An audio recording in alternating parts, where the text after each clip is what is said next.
स्वागत है आप सभी का एक बार फिर से आपके अपने चैनल नीरज स्टूडेंट। तो आज आप लोग को कक्षा 12वीं बोर्ड में जितने भी छात्र छात्रा जो आप लोग को दिसंबर में एग्जाम लिया जाएगा, तो उसी के बारे में आज आप लोग को जो जैक द्वारा जो आप लोग को मॉडल क्वेश्चन पेपर जो आप लोग जारी किए गए, तो आप लोग को हिंदी कोर का आप लोग को सेट 1 का जो आप लोग को आज ऑब्जेक्टिव क्वेश्चन बताएंगे।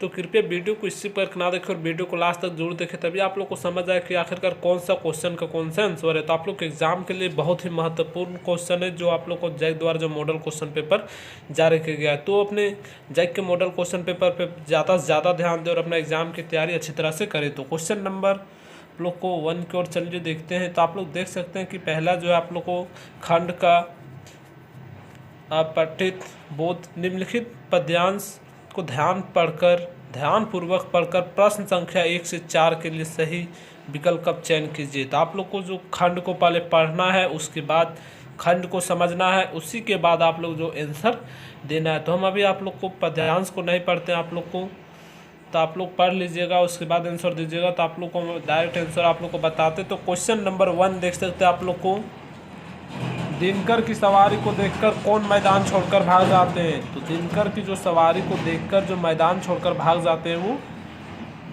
तारे भाग जाते हैं। क्वेश्चन नंबर 2, पर ठिठकता देखकर यह पंक्ति से कवि का क्या आशय है। तो पर ठिठकता जो देखकर यह पंक्ति का जो आशय है वो कवि सूर्य के सामने चंद्रमा को निस्तेज देखकर ठिठक जाता है। तो क्वेश्चन नंबर 2 का आंसर आप लोग को डी नंबर करेक्ट आंसर होगा।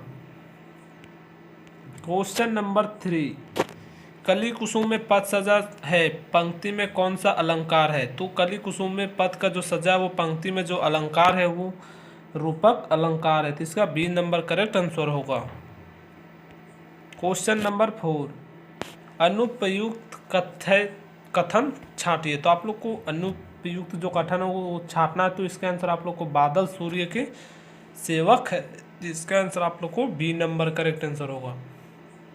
इसी तरह क्वेश्चन आप लोग देख सकते हैं अगला कि निम्नलिखित गद्यांश को ध्यान पूर्वक पढ़कर प्रश्न संख्या 5 से 8 के लिए विकल्प का चयन कीजिए। तो आप लोग क्वेश्चन नंबर 5 से 8 तक आप लोग को बताना। तो आप लोग को गद्यांश को पढ़ना है, उसके बाद आप लोग को आंसर देना है। तो चलिए हम आप लोग बताते हैं। क्वेश्चन नंबर 5, जन संकुल का क्या आशय है। तो जन संकुल का जो आशय है वो भीड़ भरा। तो इसका answer B number correct answer होगा। क्वेश्चन नंबर 6, आम की छतनार डालियों के कारण क्या था। तो आम की छतनार की जो डालियों के कारण थे वो यात्रियों की थकान मिटती थी। तो इसका आंसर आप लोग को सी नंबर करेक्ट आंसर होगा। क्वेश्चन नंबर 7, शाखाहीन शुष्क वृक्ष को क्या कहा जाता है। तो शाखाहीन शुष्क वृक्ष को जो कहा जाता है वो ढूंढ वृक्ष को। तो इसका आंसर आप लोग को सी नंबर करेक्ट आंसर होगा। क्वेश्चन नंबर 8, निरोलम का पर्यायवाची शब्द कौन सा है। तो निरोलम का जो पर्यायवाची शब्द है वो निराश्रित है। तो इसका आंसर आप लोग को ए नंबर करेक्ट आंसर होगा। क्वेश्चन नंबर 9,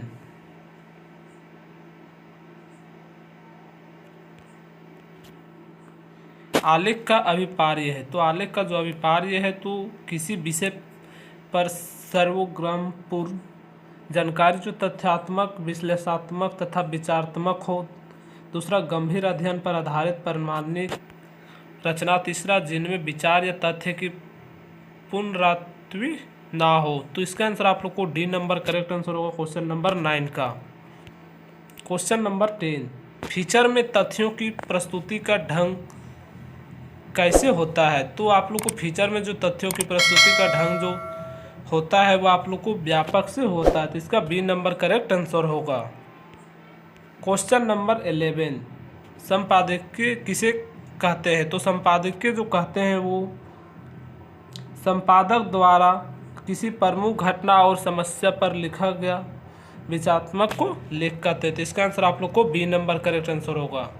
क्वेश्चन नंबर 12, संबंधताओं के बीच काम का विभाजन आमतौर पर किस बात को ध्यान में रखते हुए किया जाता है। तो आप लोग को जो क्वेश्चन नंबर 12 का जो आंसर होगा, आप लोग को ए नंबर करेक्ट आंसर होगा। संवाददाताओं की ज्ञान और रुचि रखकर देखा किया जाता है। तो क्वेश्चन नंबर 12 का answer A number correct answer होगा। क्वेश्चन नंबर 13, भारत का पहला छापाखाना कब खुला? तो भारत का जो पहला छापाखाना खुला वो सन 1556 ईस्वी में खुला। तो इसका आंसर आप लोगों को बी नंबर करेक्ट आंसर होगा, सन 1556 में। क्वेश्चन नंबर 14, फ्रीलांसर पत्रकार का अर्थ है? तो फ्रीलांसर जो पत्रकार का अर्थ है वो स्वतंत्र पत्रकार। तो सी नंबर करेक्ट आंसर होगा। क्वेश्चन नंबर 15, मुद्रित माध्यमों की सबसे बड़ी सीमा क्या है? तो मुद्रित माध्यमों की सबसे बड़ी सीमा जो है वो तुरंत घटी घटनाओं की प्रस्तुति का अभाव। तो बी नंबर करेक्ट आंसर होगा, तुरंत घटी घटनाओं की प्रस्तुति का अभाव। क्वेश्चन नंबर 16, उदंत माडट नामक समाचार पत्र का प्रकाशन किस वर्ष शुरू हुआ? तो उदंत माडट नामक का समाचार पत्र का जो प्रकाशन जो शुरू हुआ है सन 1826 ईस्वी में हुआ है। क्वेश्चन नंबर 17, पत्रकारिता का मूल तत्व क्या है? तो पत्रकारिता का जो मूल तत्व है वो जिज्ञासा है। क्वेश्चन नंबर 18, पीटीआई क्या है? तो पीटीआई जो है वो आप लोग को समाचार एजेंसी है। तो क्वेश्चन नंबर 28 का आप लोग को डी नंबर करेक्ट आंसर होगा, समाचार एजेंसी। आप लोग देख सकते हैं खंड का जो आप लोग को बोल रहा है, निम्नलिखित पद्यांश को ध्यानपूर्वक पढ़कर प्रश्न क्वेश्चन नंबर 19 से 22 के लिए विकल्प का चयन कीजिए। तो आप लोग को पहले पद्यांश को पढ़ना है, उसके बाद क्वेश्चन आंसर देना है। तो हम आप लोग को पद्यांश नहीं पढ़ते और आप लोग के आंसर बताते, तो आप लोग पद्यांश को ध्यान से पढ़ लीजिए, उसके बाद आंसर दीजिएगा। तो क्वेश्चन नंबर 19, कवि स्वयं की शीर्ष संसार से अलग मानता है, क्यों? तो कवि स्वयं को शीर्ष संसार से जो अलग मानते हुए धन संग्रह या वैभव के पीछे नहीं भागता है, इसलिए इसका बी नंबर करेक्ट आंसर होगा आप लोग का 19 का। क्वेश्चन नंबर 20, कवि अपने आप को किस तरह के खंडहर का स्वामी मानता है?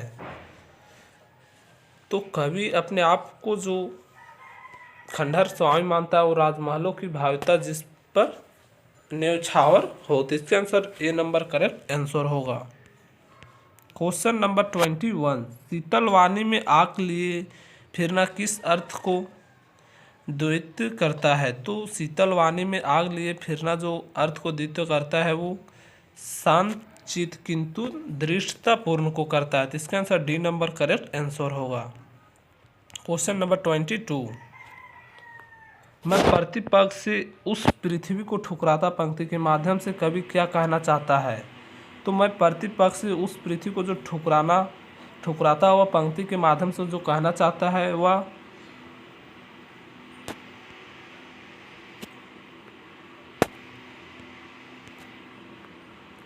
भौतिक वैभव को तुच्छ समझता है। तो इसका आंसर आप लोग 22 का आंसर आप लोग को सी नंबर करेक्ट आंसर होगा। क्वेश्चन नंबर 23, तो आप लोग देख सकते हैं निम्नलिखित प्रश्नों को सही विकल्प का चयन करें। तो आप लोग सही विकल्प को जो सही है उसको चयन करना है। तो क्या भूलूं क्या याद करूं किस विधा की रचना है? तो ये क्वेश्चन को समझना कि क्या भूलूं क्या याद करूं, तो ये जो विधा है वो आत्मकथा का है। तो इसका आंसर आप लोग को बी नंबर करेक्ट आंसर होगा, जो आप लोग को आत्मकथा। क्वेश्चन नंबर 24, कविता के बहाने पाठ के कवि कौन है? तो कविता के बहाने जो पाठ के कवि है वो कुंवर नारायण है। क्वेश्चन नंबर 25, हम दूरदर्शन पर बोलेंगे पंक्ति में हम का तात्पर्य है? तो हम दूरदर्शन पर जो बोलेंगे कि पंक्ति का जो आशय है वो मीडिया का आशय है। तो इसका answer A number correct answer होगा, मीडिया। क्वेश्चन नंबर 26, मुक्तिबोध किस काव्य धारा के अगुआ कवि है? तो मुक्तिबोध जो काव्य धारा के जो अगुआ है वो नई कविता की है। तो इसका answer C number correct answer होगा, नई कविता। क्वेश्चन नंबर 27, बहुत काली सील जरा से लाल केसर से की जैसे धूल गए हो, मैं कौन सा अलंकार है? तो बहुकाली जो सील से लाल केसर से जो धूल गए है वो उत्प्रेक्षा अलंकार है। तो क्वेश्चन नंबर 27 का करेक्ट आंसर आप लोग जो होगा बी नंबर उत्प्रेक्षा।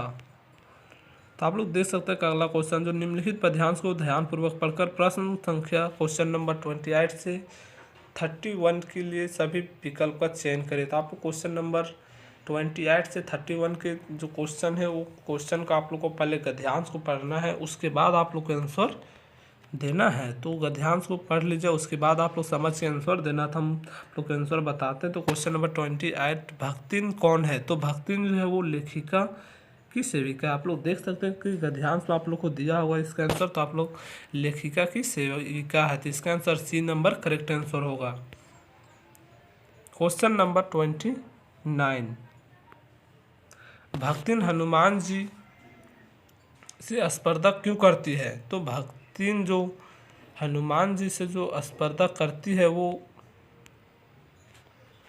तो इसका आंसर आप लोग को 29 का जो आंसर आप लोग को होगा सी नंबर एकनिष्ठ सेवा भाव के कारण। तो आप लोग देख सकते हैं जो क्वेश्चन नंबर 29 का आंसर होगा आप लोग को सी नंबर करेक्ट आंसर होगा।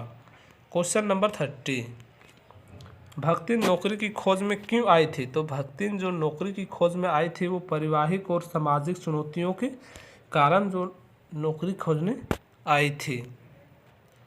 क्वेश्चन नंबर 31, शेष इतिवृत्त का क्या अर्थ है? तो शेष इतिवृत्त का अर्थ है वो संपूर्ण वर्ण, तो डी नंबर करेक्ट आंसर होगा। क्वेश्चन नंबर 32, भक्तिन में कौन सा भाव प्रबल था? तो भक्तिन में जो भाव प्रबल था वो स्वाभिमान का भाव प्रबल था, तो इसका आंसर आप लोग को बी नंबर करेक्ट आंसर होगा। क्वेश्चन नंबर 33, भक्तिन महादेवी से कितने वर्ष बड़ी थी? तो भक्तिन महादेवी से जो 25 वर्ष बड़ी थी, तो सी नंबर करेक्ट आंसर होगा 33 का। क्वेश्चन नंबर 34, बाजार दर्शन के लेखक कौन है? तो बाजार दर्शन के जो लेखक हैं जनेंद्र कुमार है, तो इसका आंसर आप लोग को ए नंबर करेक्ट आंसर होगा जनेंद्र कुमार। क्वेश्चन नंबर 35, बाजार को सार्थकता कौन देता है? तो बाजार को जो सार्थकता जो देता है आवश्यकता अनुसार वस्तुओं का कार्य करने वाले ग्राहक, तो ये नंबर करेक्ट आंसर होगा 35 का। क्वेश्चन नंबर 36, बाजार दर्शन है, तो बाजार दर्शन जो है वो निबंध है, तो इसका आंसर आप लोग को ये नंबर करेक्ट आंसर होगा निबंध। क्वेश्चन नंबर 37, सिल्वर वाइडिंग पाठ के लेखक कौन है? तो सिल्वर वाइडिंग पाठ के जो लेखक है वो मनोहर श्याम जोशी है, तो क्वेश्चन नंबर 37 का आप लोग को बी नंबर करेक्ट आंसर होगा Manohar Shyam Joshi. Question number 38, silver wedding पर भूषण ने अपने पिता को क्या उपहार दिया? तो सिल्वर वाइडिंग पर भूषण ने जो अपना पिता को जो दिया उपहार हो उन्हें ड्रेसिंग गाउन का दिया उपहार। तो क्वेश्चन नंबर 39, सिल्वर वाइडिंग कहानी के कथा नायक का नाम क्या है? तो सिल्वर वाइडिंग कहानी जो कथा का नायक का नाम है यशोधर बाबू है, तो क्वेश्चन नंबर 39 का आंसर ये नंबर करेक्ट आंसर होगा यशोधर बाबू।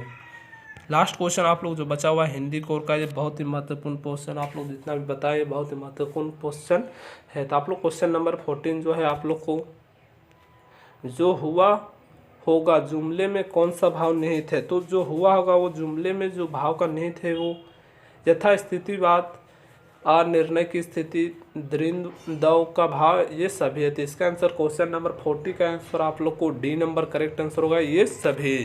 तो आज का वीडियो यहीं तक। क्लास 12 का जो आप लोग को हिंदी का जो आप लोग को कोर सेट 1 का जो आप लोग को मॉडल क्वेश्चन बताया, तो आप लोग को बहुत जल्द आप लोग को हिंदी कोर सेट 2, सेट 3 और सेट 5 तक आप लोग को बता देंगे। और आप लोग को हिंदी इलेक्टिव का जो आप लोग को क्वेश्चन करवा देंगे। तो आप लोग जो भी सब्जेक्ट का चाहते हैं हमारे कमेंट्स बॉक्स पे जरूर से ज़रूर करें। हम जल्द से जल्द प्रयास करेंगे आप लोग को वीडियो अपलोड करने, क्योंकि आप लोग जो एग्ज़ाम के समय वो आप लोग को 1 महीना ही बची हुई है। आप लोग बहुत ही कम समय एग्ज़ाम के समय और आप लोग को दिसंबर में एग्ज़ाम लिया जाए, तो मॉडल क्वेश्चन का हम आंसर क्वेश्चन बहुत जल्द आप लोग को करवाने की कोशिश करेंगे।